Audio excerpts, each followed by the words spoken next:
오늘 금요일입니다. 오늘 역사 공부 좀 합시다. 다니엘서 11장. 제가 그런 말씀 드렸어요.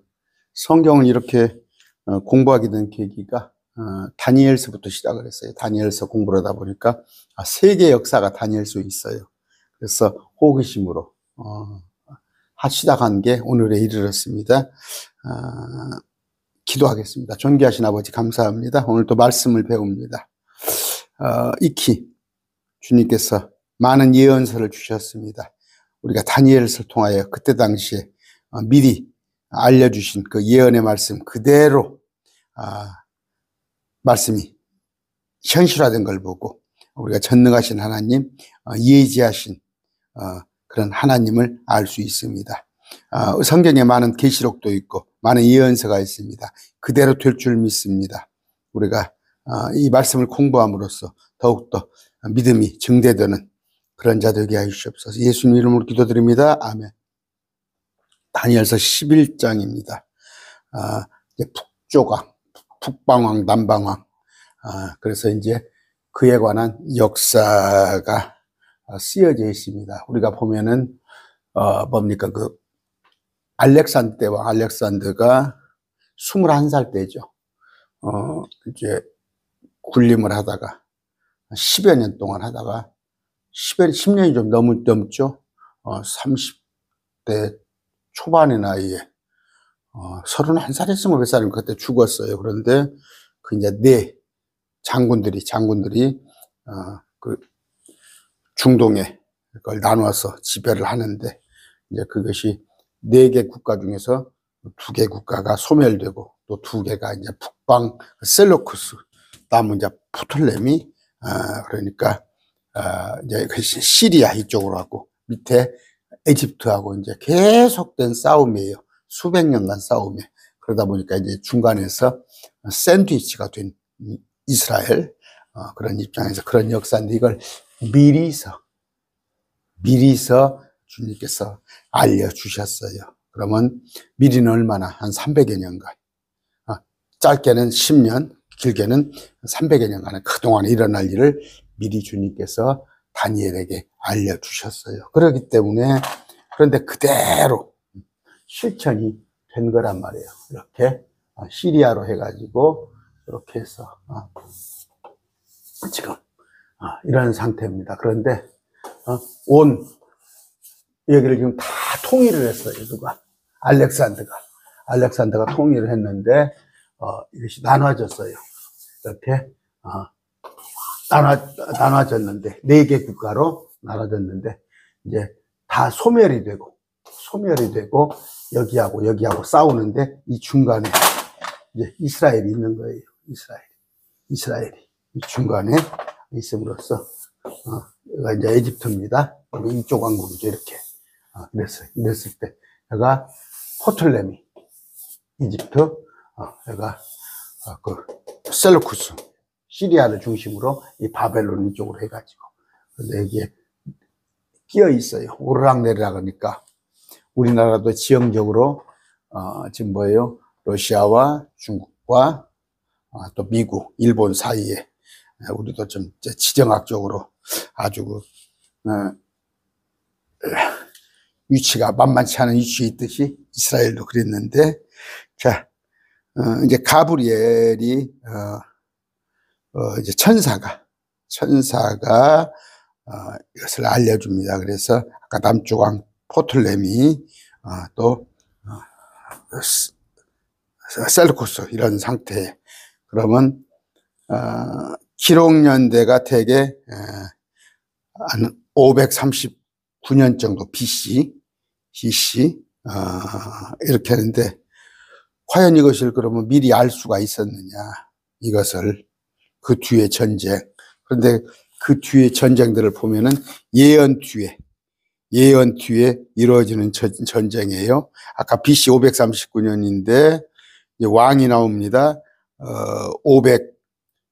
522년. 그러면서 이제 BC 485년. 그래서 150년이 흘러 BC 336년. 그래서 이제 알렉산더 대왕으로 넘어가는 이런 것에 대한 계시를 쭉 한 거예요. 한 건데 읽어봅시다. 본문 한번 읽어봅시다. 나는 천사죠. 곧 내가 천사가 메대 사람 다리오 제1년에 이게 BC 539년이에요. 일어나 그를 다리오를 굳건히 하고 강하게 하였느니 이제 내가 진리를 내게 보여주리라. 보라, 페르시아에서 여전히 새 왕이 일어나며, 바사죠. 개혁성경의 바사, 페르시아 새 왕이 일어나며 넷째는 그들 모두보다 훨씬 부유할 터인데 그가 자기 재물과 자기 힘으로 모든 사람을 선동하여 누가 넷째 왕이 그리스도의 영토를 치리라 이렇게 했어요. 그래서 새 왕은 아수에로, 그 다음에 아탁스르세스, 아닥사스다라고 보통 아닥사스다. 그리고 다리오, 에스라 4장에 나와 있는 다리오가 등장을 했는데, 이제 4대 왕인 뭐예요? 4대 왕인 세르세스. 세르세스는 다리오의 아들입니다. 그런데 너무 부유해서 넷째가 세르세스. 그런데 우리가 세르세스 그렇게도 하죠. 세르세스 그렇게도 발음을 하는데, 페르시아와 페르시아를 그냥 온갖 정복을 하고, 이제 그리스, 그때 당시 이제 그리스 여러분 아시죠? 뭐, 300, 그 영화라는 거 그런 것도 보시면 나와 있을 것입니다. 아테네 나오고, 아테네 그런 것들. 이제 BC 480년에 침공을 했는데, 물론 정복에는 실패를 했지만, 이러고 난 뒤에, 이제, 아까 네 왕. 그러니까 예언을 하고 나서 BC 539년에 예언을 했는데 BC 아까 529년부터 그러면 한 10여 년 뒤에부터 왕들이 실질적으로 일어나요. 일어나는 어느 때까지? 넷째가 아까 세르세스니까 485년이면은 뭐예요? 거의 150년 세월이 흘렀어요. 그런 뒤에 다른 왕이 또 나타납니다. 보라, 강한 왕이 일어나서, 이게 누구냐? 알렉산더예요. 이 알렉산더가 일어나서. 그러면 아까 여러분이 알아야 할 것은 알렉산더 이전에 벌써 150년 전부터 알렉산더를 예언을 했다는 거 아니에요. 이리서. 그래서 우리가 알렉산더가 이스라엘을 치러 왔을 때, 이스라엘, 이름 뭐야, 중동이 온통 땅이 됐잖아요. 그랬을 때, 이스라엘을 아주 심하게 파괴시키지 않은 이유가 알렉산더한테 이걸 보여줬다는 거예요. 이 성경을. 다니엘서를. 당신이 여기 나와 있다. 강한 왕이. 당신 여기 이름이 여기 있다. 그러니까, 미치겠어요. 예루살렘은 그렇게 심하게 다루지 않았지. 또 성경에 보면 고레스가 나오죠. 고레스도 불신자예요. 근데 고레스를 통해서 하나님께서는 역사를 이끌어 가시고, 또 마찬가지예요. 느부갓네살. 그러니까 우리가 비록 우리나라 불행입니다. 지금 대통령이 탄핵 당할 것 같았죠. 아마 아직 헌법재판소 결론은 안 나왔지만 이런 것들이 하나님이 다 개입은 하고 계셔요. 다 알고는 계셔. 그런다고 그래서 하나님이 세운 자들이 전부 뭐 좋은 사람이냐? 김정은이도 하나님이 세웠어요. 김정은이도. 하나님의 허락 없이는 가능한 일이 없어요. 그런데 하나님께서 미리서 다 이런 걸 아시고 온 주관을 하셔요. 하나님께서 다 주관을 하셔요. 물론 그 속에서 마귀가 지 나름대로 지 뜻대로 하고 있지만 그것조차도 하나님이 용인을 하시니까 가능한 거예요. 야, 여기 강환왕은 누구냐 보니까 알렉산더. 그 통치 권세를 가지고 다스리며 자기 뜻대로 행하리라. 엄청 힘이 세요. 그가 일어날 때 그의 왕국이 깨져서 아까 네 개로 나눠져요. 하늘의 네 바람을 향하여 나뉠 터이나 동서남북으로 그것이 그의 후손에게 돌아가지 않으며 자식에게 돌아가지 않으며 자식이 어려요. 그가 다스리던 통치 권세대로 되지 아니하리라. 그의 왕국은 뿌리채 뽑혀져 그들이 아닌 다른 사람에게로 돌아가리라.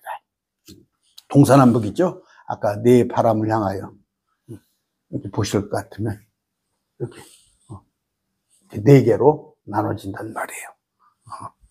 돌아가리라. 5절 남쪽 왕이 강하고 그의 통치자들 가운데 하나가 강하리라. 이제 벌써 저기는 끝났어요. 알렉산더는 끝나고 알렉산더의 네 장군들 중에 하나 남쪽 왕 이게 포틀레미예요. 그의 통치자들 가운데 하나가 강하리라. 그가 그보다 권세, 그의 통치자 남쪽 왕이 있는데 그의 통치자 가운데 하나가 강해서 그의 통치자가 남쪽 왕보다 강하여서 통치 권세를 가지니 그의 통치 권세가 그 통치자의 권세가 심히 크게 되리라. 무슨 얘기예요? 자, 이걸 이제 우리가 이쪽을 이제 여기까지 제가 여기까지 드리고 여기 마게도니아니까 여기까지 해요. 여기까지 하고 여기까지 하고 마게도니아까지 다 먹거든요. 그러면 여기가 캐센더, 그 다음에는 여기는 리시메키스, 그 다음에 여기는 실리쿠스, 시리아와 동부 지역, 포틀레미는 남쪽. 그러니까 이렇게 돼 있는데 서쪽, 북쪽, 동쪽, 남쪽. 아까 그 동서남북이라고 했는데 여기서 이제 이것을 통일을 해요. 이렇게 다 먹어버려요. 이렇게 다 먹어서 이제 북과 남으로 이렇게 나눠지는데, 알렉산더는, 아까 대왕, 이제 그 아내도 있고, 자식도, 어린 자식이 있고, 그런데 이제, 어찌됐건 그 장군들한테 권세로 다 넘어가 버린데, 이제 두 개 왕국으로 접혀졌어요. 네 개가 두 개로 재편이 되어 있는데, 그 가운데는 이제 영광스러운 땅이라고 그랬어요. 이 사이에 이스라엘이 있습니다. 그런데 에집트는 뭐예요? 처음에 아까 포틀레미 소테르가 장군이 세운 곳이에요. 포틀레미 소테르. 남쪽 왕이 강하고 아까 포틀레미 소테르 장군이 세운데 알렉산더의 또 다른 장군 셀리쿠스 니케이터가 이제 바벨론의 대군으로 임명이 됐으나 이제 쫓겨나요. 여기에서 쫓겨나서 아까 무슨 얘기예요?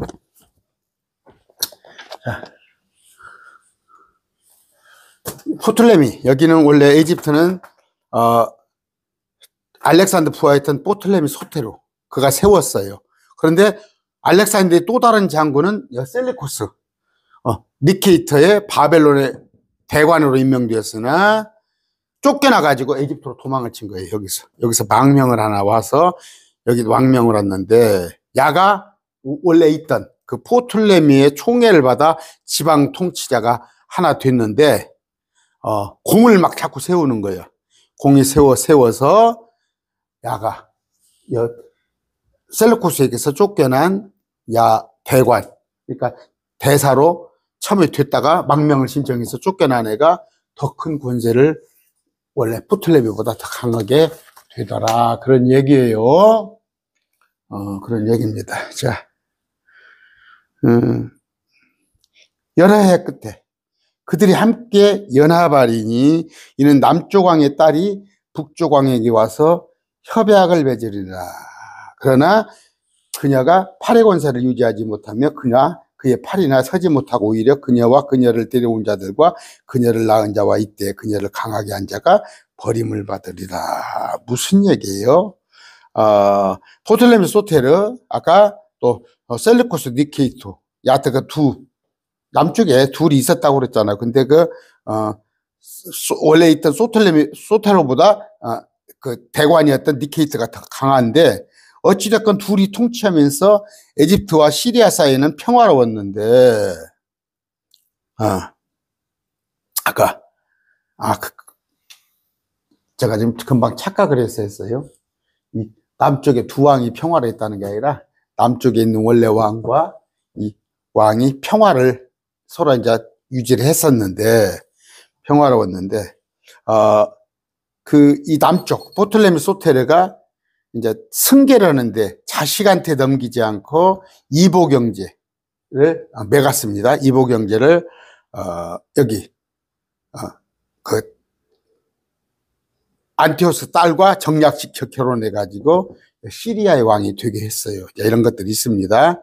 아주 그냥 뭐 조금 제가 설명을 조금 잘 못하는데 어찌됐건 이제 결혼을 서로 같은 맺었다가 이 승계 문제에 있어서 승계 문제에 있어서 서로 다툼이 일어가지고 서로 분란이 일은 거야. 분란이 일었습니다. 일었는데 그 여러 해 싸움 끝에 포톨레미가 여기 안티쿠스 데우스에게 전쟁을 끝내기 위해서 자기 딸 베르니스를 엄청난 돈을 지참금을 딸려가지고 뇌물로 보내줘야 했는데 이제 전쟁을 종식이 하니까 그런데 여기가 지금 강한 거예요. 그러니까 여기서 지참금을 줘서 딸을 이렇게 올려 보내는데 근데 여기는 이제 원래 결혼을 했었어요, 왕이.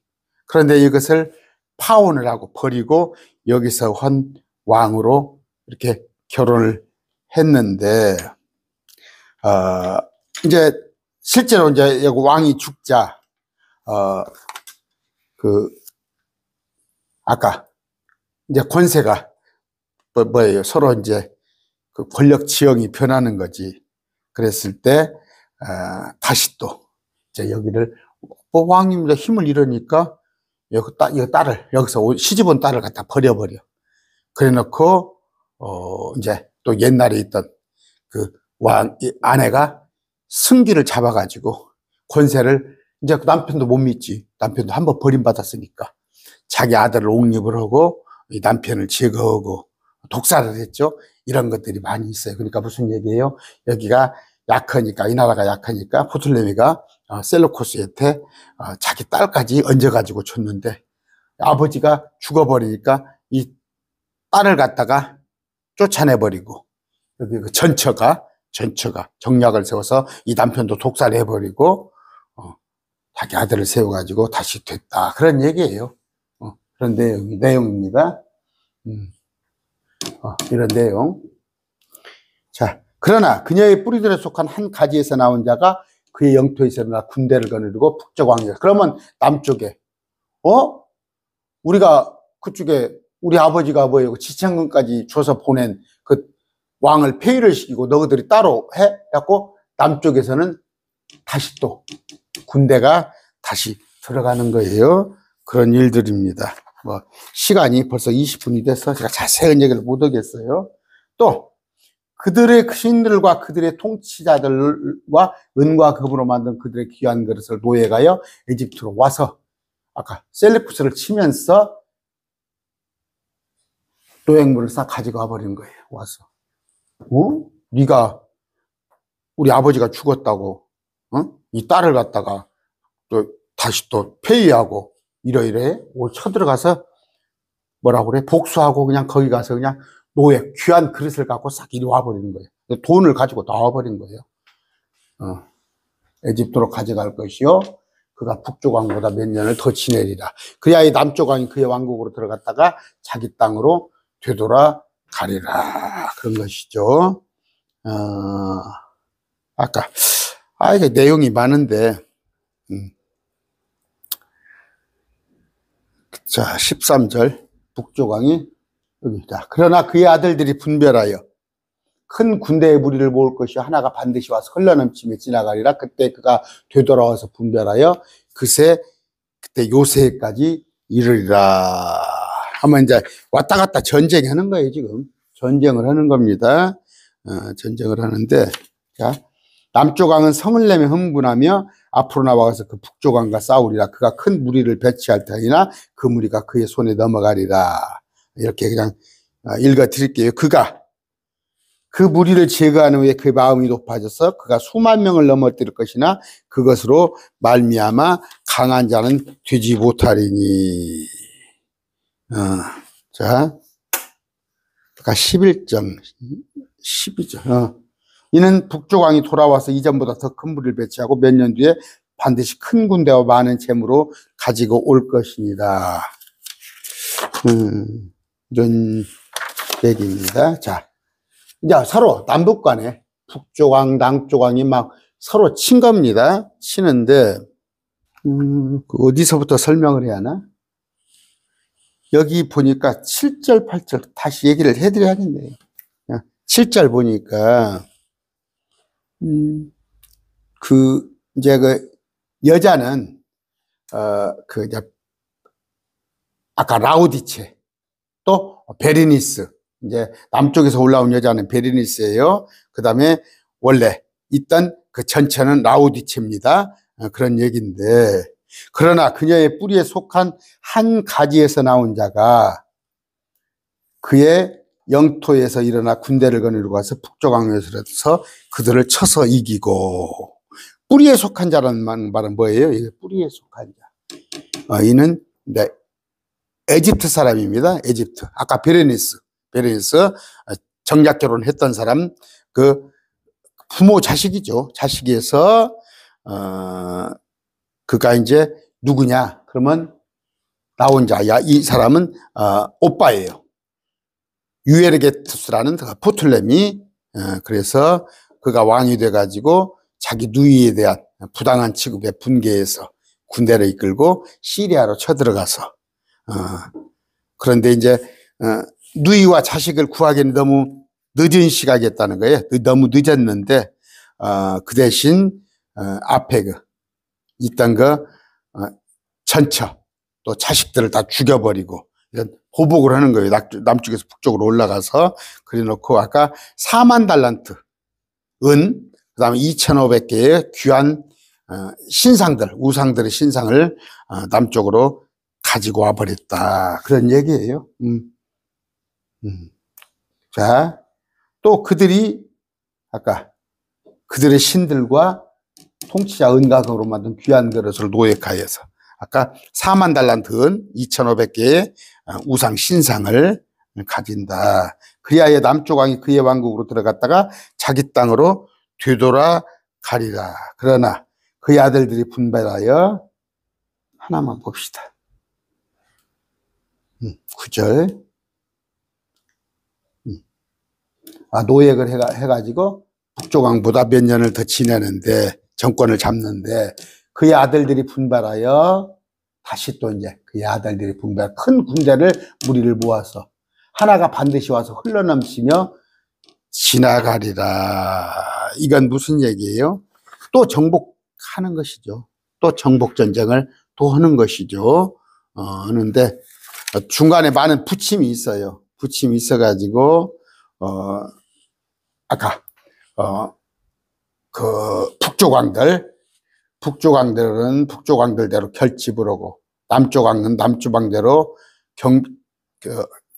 결집을 하고 그러는데, 그 위에서도 또 죽고, 암살당하고 그런 일이 있어요. 그런데, 아까 북쪽 왕들은 뭐 죽고 죽이고 하는데, 남쪽 왕은 몇 년을 더 지내리라. 그리하여 남쪽 왕이 다시 또 그의 왕국으로 갔다가, 9절입니다. 자기 땅으로 되돌아 가리라. 그러나 그의 아들들이 분발하여 군대를 모을 것이요, 아까 군대를 모은 거 하나가 반드시 와서 흘러넘치며 지나가리라. 그때 그가 되돌아와서 분별하여 그의 요새까지 이를 것이요. 이런 얘기인데, 11절 12절 남쪽 왕 성을 내며 흥분하여 앞으로 나와가서 북쪽 왕과 싸우리라. 남쪽에 에집트, 북쪽에 시리아. 그가 큰 무리를 배치할 테니라 그 무리가 그의 손에 넘어가리라. 이런 얘기예요. 이제 남쪽왕 프톨레미죠. 필로테이터가 북쪽왕 안티오쿠스가 자기 영토 안으로 침입했다는 사실이 정신이 번쩍 들었죠. 그래서 이제 군대를 모으고 안티오쿠스 잘 훈련된 정예 군사를 그러니까 멸절하는 거예요. 남쪽 왕이. 이것들이 우리 요새까지 쳐들어와? 나가서 북쪽 왕과 싸워서 그들의 정예 군대를 또 물리치고 그럽니다. 그가 큰 무리를 배치할 테니나 그 무리가 그의 손에 넘어가리라. 그렇게 되어 있습니다. 뭔 얘기예요? 아까 프톨레미는 승리로 마음이 높아져서 남쪽, 이들을 추격하여서 북쪽 시리아 궁전까지 점령을 하는데 그런데 완전히 제국까지를 다 빼앗지는 못해요. 그러나 그냥 전쟁만 이겼을 뿐이지 그 무리가 완전히 그 영토를 그 나라를 굴복시키지는 100% 굴복시키지는 못한다. 전쟁만 이겼다. 그가 무리를 제거한 후에 그의 마음이 높아져서 수만 명을 넘어뜨리라. 그것으로 말미암아 강하게 되지는 못하니 아까 그런 얘기예요. 전쟁은 이겼는데 크게 그 나라를 완전히 그냥 격퇴시키지는 못하다. 이는 북쪽왕이 돌아와서 이전보다 더 큰 무리를 다시 이들이 회생을 해.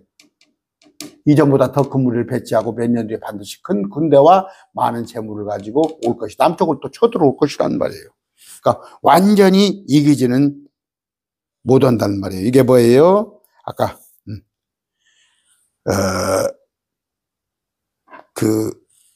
복수를 하는 거예요. 복수를.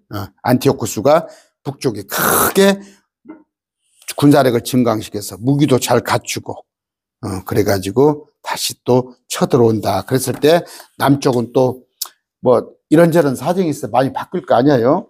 제가 이걸 길게 얘기할 수는 없고 그때 많은 사람이 일어나 남쪽 왕을 칠 것이요. 다시 또 내 백성을 강탈한 자들이 자신들을 높여 그 환상을, 내 백성은 이스라엘을 강탈한 자들이 자신들을 높여 그 환상을 확증하려 할 테니라 그들이 넘어지리라. 이게 뭔 얘기예요? 다시 또 북쪽의 셀루코스 군대가, 시리아 군대가 연합을 해서 아까 거의 죽을 뻔했는데 다시 살아나서 남쪽을 치는데 내 백성을 강탈한, 이스라엘을 강탈한 자들이 있어요. 누구냐면 이것이 우리 6.25 때 같으면 친일파들, 또 북한이 쳐들어왔을 때 거기에 또 동조한 자들, 그런 자가 있을 거 아니에요. 이스라엘 백성이면서도 그들 편에 서가지고 이스라엘을 괴롭게 한 자들이 자신을 높여 그 환상을 확정하러 자기 욕심을 채우려 할 터이나 그들이 넘어지리라. 그런 얘기입니다. 그런데 결국 뭐예요? 어느 시대나 다 있는 거예요. 이때도 일침 여기서 보세요. 지금 남쪽 북쪽이 서로 왔다 갔다 전쟁을 하는데 여기가 지금 지중해잖아요. 여기가 지중해입니다. 지중해예요. 바다예요. 그런데 땅이니까 이리 왔다 갔다 군대할 때 이 가운데서 얼마나 힘들어요, 이스라엘 백성들. 그런데도 이스라엘 백성들 안에서도 강탈한 자가 있더란 말이에요. 양쪽 편을 들어가면서 또 이스라엘을 괴롭게 하는 자들이 있더라. 왜 그랬어? 그 이유는 하나님의 명령을 거역했기 때문에. 하나님께서 세워준 나라 이스라엘이 우상을 섬기고 온갖 악한 짓을 했기 때문에 이런 일이 일어난 거예요. 이제 그것을 역사로 설명을 했는데, 자, 15절부터 봅시다.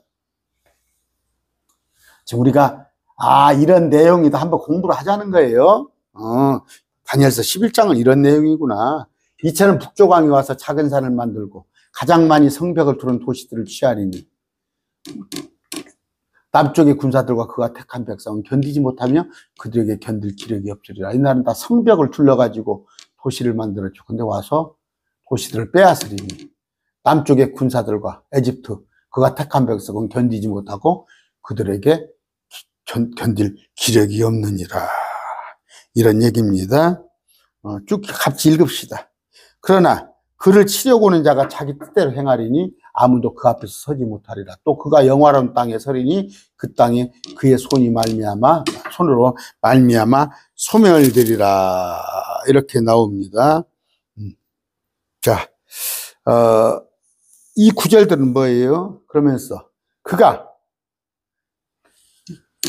아까 치려고 오는 자, 자기 얼굴을 세우고 자기 온 왕국에 힘을 다하여 들어가며 그가 함께한 곧바른 자도 들어가리라. 또 그가 이같이 행하리니 그 여자들의 딸을 더럽게 하르고 그에게 그녀를 주리라. 그런 이런 얘기 뭐 코너죠 뭐 여자들을. 그러나 그녀가 그의 편에 서지 아니하고 그를 위하지도 아니하리라. 자, 이일 후에 그가 자기 얼굴을 돌이켜 섬을 향하게 하고 취할 터이나 한 통치자가 자기를 위하여 주는 그 모욕을 그치게 할 것이요 자기는 모욕을 받지 아니하고 모욕을 그에게 돌리리라. 그때 그가 자기 얼굴을 돌이켜 자기 땅 요새로 향할 터이나 걸려 넘어지고 쓰러져서 보이지 아니하고. 그가 누구예요? 또 여자가 누구예요? 그녀. 여자가 누구냐는 말이에요. 또 여자들의 딸.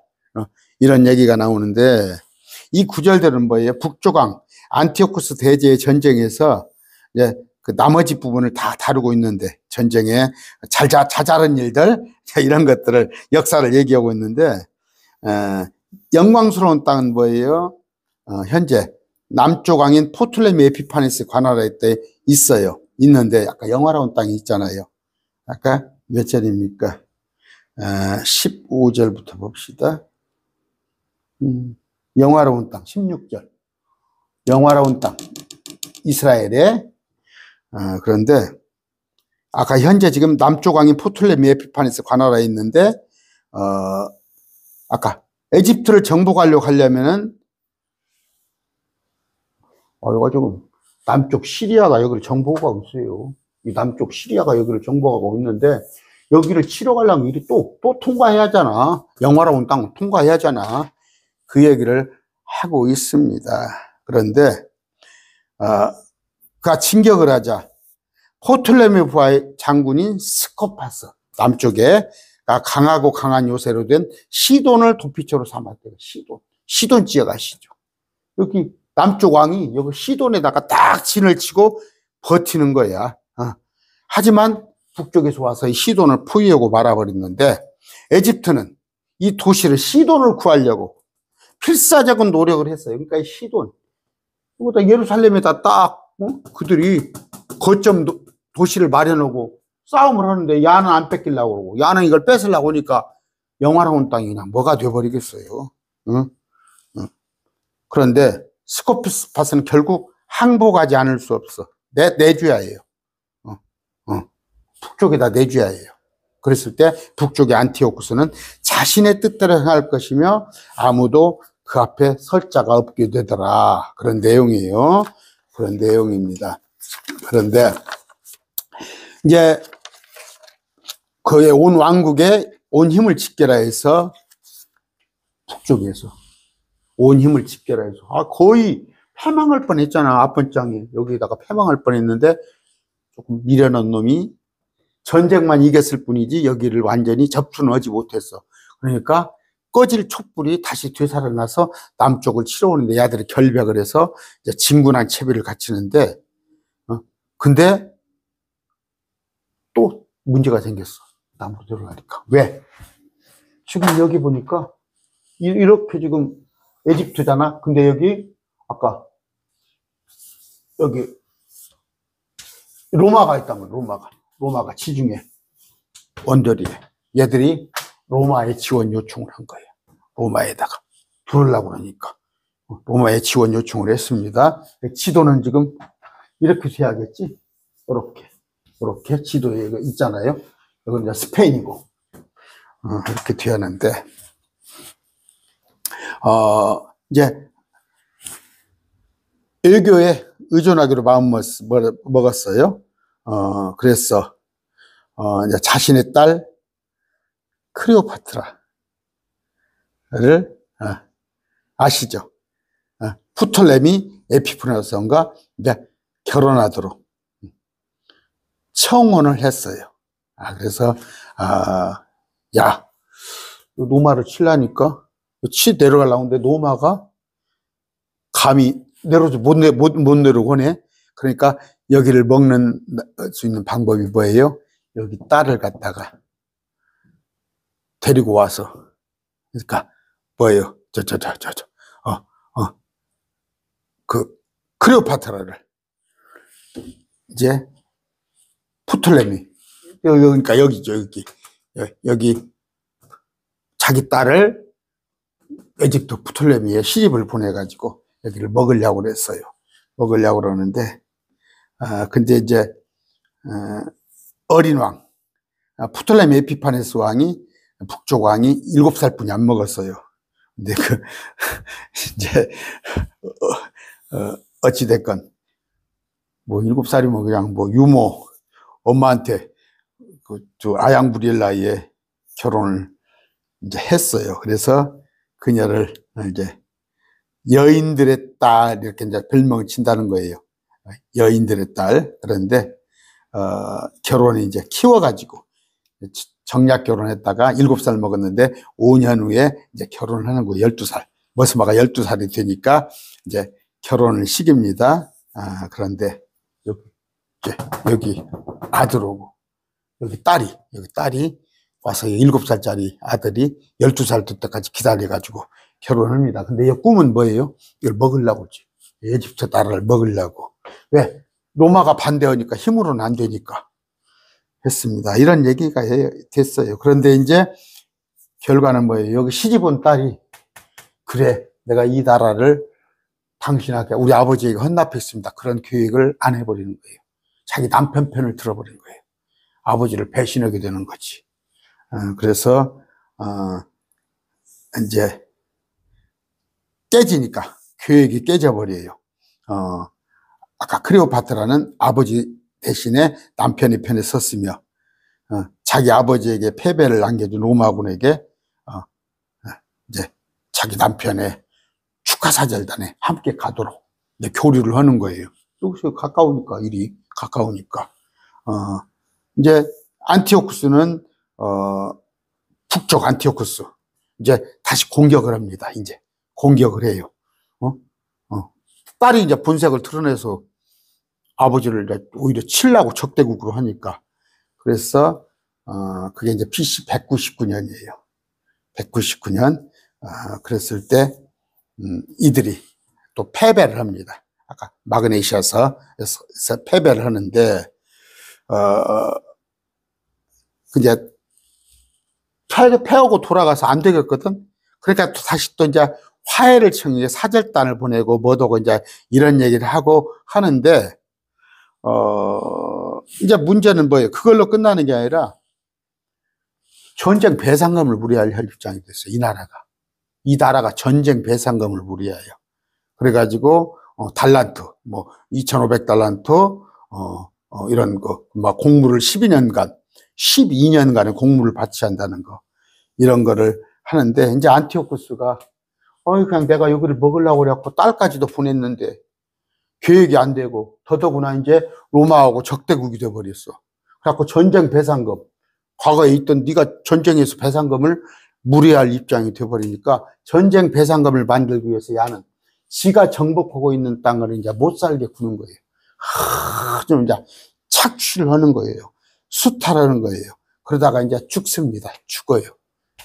이 왕이 죽는데, 근데 그 다음 왕이 문제예요. 그 다음 왕이. 그래서 이제 죽고 나니까 벌써 지금 40분이 됐어요. 여기서 이제 그 집안 간에 그 동생이죠. 동생격 되는 애가 여기 이제 로마의 포로로 잡혀갔었어요. 이 집안이 포로로 잡혀갔는데 여기가 그 착취를 하다가 그 주민들에게 죽임을 당해요. 왕이 이제 쿠데타가 이렇게 죽임을 당하는데 통치를 해야 하니까 여기 보내는 거예요. 아티하가가 볼모로 잡았던 왔는데 야가 보니까 힘이 없고 별도 뭐 없으니까 로마에서 가지고 놀기 좋을 것 같아. 가지고 놀기 좋을 것 같은데 이놈이 또 아주 그 능수능란해. 그런 것에. 자꾸 힘이 없는 것처럼 내가 뭐 충성을 다할 것 같이 그런 전략에 뛰어들어서 그래 그만 와서 실권을 잡게 해줘. 로마에서도. 왕이 없으니까. 근데 야가 누구냐면 그 유명한 안티오쿠스 에피파네스예요. 안티오쿠스 에피파네스. 제가 이렇게 생략을 쭉 했습니다. 근데 안티오쿠스 에피파네스까지 해야겠죠? 설명을. 자, 아까 그런 내용이에요. 그런 내용, 아까 클레오파트라도 나오죠? 그러면 이제 여기서 안토니우스, 그 다음에 옥타비아누스 이런 거 다 생략을 합니다. 생략을 했어요. 그런 얘기들은 할 시간이 없으니까. 또 이건 역사에서 여러분 배우시면 돼요. 실제 있었던 거, 뭐예요? 브루터스, 너마저, 그 시저가 그러잖아요. 너마저. 이런 얘기들이 다 이때 있었던 얘기예요. 또 그의 영토에서 한 비천한 사람이 야가야가요. 비천해. 별 볼 일 없었어. 이게 지금 안티오쿠스 에피파네스예요. 그들이 그 왕국의 종기를 그에게 주지 아니하리라. 그러나 그가 평화로이 들어와서 아첨하는 말로 그 왕국을 얻었어. 아첨하는 말로 그 왕국을 얻은데 비천한 사람이에요. 별 볼 일 없었던 사람이에요. 원래는 조카가 법정 상속자가 돼야 하는데 여기 왕이 죽었으니까 그런데 이놈이 모사를 타가지고 이렇게 와서 하게 됩니다. 그런데 그러면서 와서 이제 이놈이 아주 그 마귀짓을 하는 거야. 그래서 이제 마지막 때 적그리스도는 아닙니다. 마지막 때 적그리스도는 가룟 유다죠. 가룟 유다인데 야가 하는 것이 꼭 하는 것이 적그리스도 같은 짓을 해. 적그리스도 같은. 왜냐하면 성전을 유대 성전을 완전히 회파시켜버리고 여기다 돼지 몰리를 올려놓고 완전히 못된 짓을 마귀 같은 짓을 하는 것이 그 유명한 안티오쿠스 에피파네스다. 그런데 이놈이 로마를 설득해서 자기를 승인하도록 해가지고 그런데 자신은 추종자가 없는 것처럼 힘이 없는 것처럼 하니까 그래서 아까 적은 백성으로 아까 강하게 된단 말이에요. 야가 그러면서 평화로운 그 지역에 가장 기름진 곳을 차지해 버린데 그런데 아까 그 형은 뭐예요? 그 자기 전임자는 지가 국가 배상금을 내고 그래야 하니까 막 돈을 막 착취하고 오는데 이놈은 거기 가서 착취해가지고 그 적당히 돈도 나눠줘요. 주위 사람들한테. 누구 생각 안 나요, 지금? 지금 한국에 현재 시국하고 좀 안 맞아 들어가요? 이런 일. 주위 사람들 몇몇, 만만한 사람들 꼬여가지고 자기가 뭘 할 것처럼 해가지고 막상 정권을 잡으니까 그냥 완전히 그냥, 이런 건데, 그래가지고 야가 뭐예요? 펠리시움, 나우크리티스, 멤포스 이 세 지역을 점령해가지고 하는데 알렉산드리아까지는 여기는 점령을 못했지만 막 영토를 확장해 나가는데 또 이제 항상 로마가 또 바라보고 있는 거야. 쳐다보고 있는 거야. 그래서 이제 야가 지금 벌써 시간이 44분이에요. 야가 이제 또 힘을 얻어서 밀고 들어와요. 여기를 또 밀고 들어옵니다. 이제 밀고 들어오는데 거의 4km 반경이에요. 그러니까 에집트의 그 왕궁까지 4km 반경이 얼마 안 되죠. 거기까지 밀고 들어왔어요. 안티오쿠스 에피파네스는. 로마가 있음에도 불구하고 그러나 딱 4km 오니까 여기서 로마에서 이제 너 죽을래? 하는 거예요. 그래 놓고 이제 그게 뭐 협상도 아니지. 안티오쿠스 에피파네스가 서 있는 데서 원을 딱 동그랗게 그려. 거기다가 장수 하나가 원을 그려놓고 또 네가 해결하고 나가. 이 원에서. 그럼 밥도 먹지 마. 아무것도 못해. 네가 여기서 해결하고 나가. 너 죽을래 살래. 왕궁을 딱 앞에다 놓고 있는데, 그러니까 결국 퇴각을 해요. 퇴각을 했는데 또 한 번 여기 와서 보복을 하는 거야. 만마던 것이 이스라엘이야. 만만한 게 이스라엘. 분풀이를 여기 와서 이스라엘 와서 하는 거예요. 그런데 이제 와서 보니까 오는데 여기 막 전쟁을 해가지고 여기까지 막 거의 밀고 들어와서 아까 그 에집트의 왕궁 4km 거리 앞에 와서 온갖 수모를 당해요. 뺨 둘러싸여갖고 너 죽을래 살래 하니까 나 살판이요 하고 도망을 가는데, 도망와서 와보니까 여기서는 소문이 어떻게 났냐면 안티오쿠스 에피판에서 죽었다는 소문이 났어. 워낙 로마가 세니까 그놈 거가 전쟁을 하러 갔지만 아마 죽었을 거야 하고는 여기서 다른 세력들이 준동을 또 오는 거야. 그러니까 와서 너 그놈들이 나를 그렇게 싫어해? 자꾸 와서 또 더 큰 보복을 하게 되는 거예요. 더 큰 보복을. 이런 건데, 아주 얘기가 좀 많이 있는데, 46분이에요. 자, 이런 것이, 아까, 거의 포톨레미, 여기까지 들어와서 봅시다. 내용을 읽읍시다. 안티오쿠스 에피파네스가 비천한 사람이 일어날 테인데 그들이 그 왕국의 종기를 그에게 주지 아니하리라. 안 줘. 왕국을 함부로 주겠어? 그러나 안티오쿠스 에피파네스가 평화로이 들어와서 아첨하는 말로 그 왕국을 얻을 것이며 홍수같이 밀려오는 군사들로 말미암아 그들이 그 앞에서 휩쓸리고 참패를 당할 것이요 참으로 그 언약의 통치자도 그리하리라. 그와 동맹을 맺은 후에 그가 속임수를 행하리니 이는 그가 올라와서 소수의 백성으로 강하게 돼요.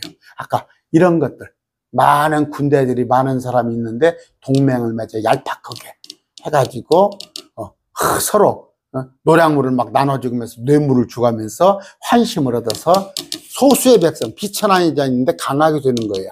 그가 평화로이 들어가서 그 지방의 가장 기름진 곳에 이르며 자기 조상들과 조상들이 행하지 아니한 일을 행하고 탁취물과 노량물로 재물을 그들에게 흩어주면서 참으로 자기의 계략을 미리 세우고 요새들을 치되 한때 동안 치리라.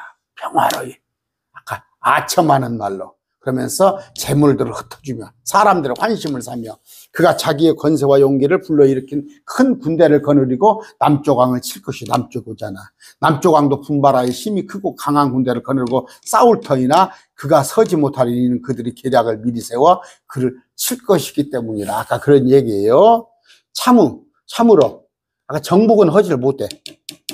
에집트를 참으로 그가 정해준 양식을 먹는 자들이 그를 멸할 것이요 그의 군대가 흘러넘쳐서 많은 사람이 죽임을 당하여 쓰러지리라. 이런 얘기인데, 자,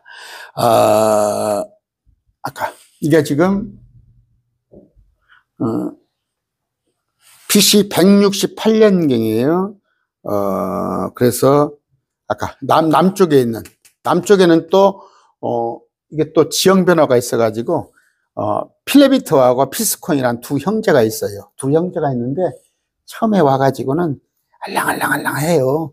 가지고 두 개 나눠졌는데 이 두 개 중에서 두 개를 연합해가지고 우리 같이 살자 하는데 하나가 알아. 눈치를 채. 형제 중 하나가 딱 눈치를 채고 네가 언젠가를 우리를 먹으려고 하는 계략이구나 한 걸 눈치채고 얘한테도 형제니까 얘가 와서 우리한테 알랑알랑한 의도가 뭔지 아냐? 우리 언젠가 먹으려고 그래. 또 로마하고도 친분 관계를 가졌는데 막상 쳐들어왔단 말이에요. 아까 4km 반경까지 왔을 때 이제 그 포필루스 장군이죠. 포필루스 장군이 안티오쿠스 에피파네스를 가둬 놓고 아까 이제 모욕을 주면서 쫓아 보내는 거 이런 얘기입니다. 그런데 이제 안티오쿠스가 철수를 하면서 분풀이를 거룩한 땅에 유대인들에게 하는 거예요. 쏟아 부으는데 이제 의경 보면 그 마카비서 1장이 마카비서 의경 보면 나오거든요. 거기는 전쟁사입니다. 거기에 보면 모든 가증한 것을 행하는데 그 이제 성전에다가 분풀이를 하는 거죠. 그리고 자기가 다스리는 모든 백성 그러면서 마귀짓을 백성들 이스라엘 백성들도 딴 사람과 섞으려고 그러고 그 6년 기간이에요. 6년 기간 동안 그래서 그 2300일이 나옵니다. 2300일. 그것에 관한 기간인데 그 기간 동안에 6년이면 길면 길고 짧으면 짧으니까 그 기간 동안 온갖 못된 짓을 해요. 그래서 같은 종교, 같은 법률하는데 지가 감히 하나님의 성전을 회파하고 하나님의 말씀을 배척하고 지 맘대로 지 전제 국가를 지가 세우려고 하는 거예요. 그런데 돼지를 넣고 성전에다가 제사를 지가 지내고 그랬단 말이에요. 그것이 이제 그랬을 때 마카비 혁명, 이제 여기에 대한 우리 독립운동이 일어나듯이 아까 안티오쿠스가 여기를 못 먹으니까 이스라엘에게 분풀이라는 것을 이스라엘 유대인들이 그 마카비 형제 혁명을 일으킵니다. 그래서 BC 164년에 이제 죽임을 당하여 안티오쿠스가 에피파네스가 죽임을 당하는 그런 일들이 있고, 그런데 안티오쿠스 에피파네스가 적그리스도는 아니에요. 적그리스도는 아닌데 가만히 보면 적그리스도가 하는 짓을 하고 있더라. 그런데 지금 뭐예요? 오늘 뭔 얘기를 했어요? BC 539년입니다. 539년에 예언이 시작돼 가지고 아까 11장 2절에 예언이 시작돼서 372년간 행해진 일에 대한 것을 기록을 해놨어요. 미리 예언된 말씀이에요. 그런데 안티오쿠스 에피파네스는 이제 BC 164년부터 6년 통치했는데 실제 쭉 다니엘서를 읽어보면은 앞으로 읽어보면 예수님 오실 때까지 그럼 BC 539년부터 예수님 오실 때까지는 거의 580년에 관한 역사를 다니엘서에 다 기록하고 있어요. 이게 이제 그래서 다니엘서도 예언서다. 그런데 아까 그 마카비 형제 이제 제사장 마띠아 또 마카비 형제가 나옵니다. 그런데 BC 166년부터 47년간 이스라엘의 민족을 생명을 회복하게 싸웠어요. 우리는 일제 36년이죠. 이들은 47년간 싸움을 했어요. 그런데 이들도 보면은 마띠아가 죽고 나서 제사장이 죽고 나서 아들 그러니까 유다죠. 유다도 있고 또 요나단도 있고 시몬도 있고 그랬을 때 그 쭉 이제 아까 예수님 당시까지 그런 식으로 흘러나오는데 이제 아까 마카비 형제들이 BC 165년 예루살렘을 회복해요. 탈환하고 회복합니다. 누구? 아까 안토니우스 안토니우스가 아니라 누구예요? 안티오쿠스 에피파네스한테 그를 이제 죽이고 예루살렘을 탈환하는데 그 뒤로부터도 이제 마땅한 이스라엘의 정통성이 없어요. 이런 과도기적인 것이 흘러나가다가 이제 안티파테르라고 나오죠. 안티파테르 이두메 그 BC 447년 BC 예수님 그러니까 출생하기 전이죠. 그렇죠. 예수님 출생하기 전에 이제 안티파테르 그러면서 예수님이 출생하면서 이제 헤롯으로 넘어오고 헤롯 때와 그렇게 넘어오는 건데 그런 이 얘기가 이게 다니엘서예요. 그러면서 다니엘 그 33장 35절 볼까요? 또 쭉 읽어볼까요?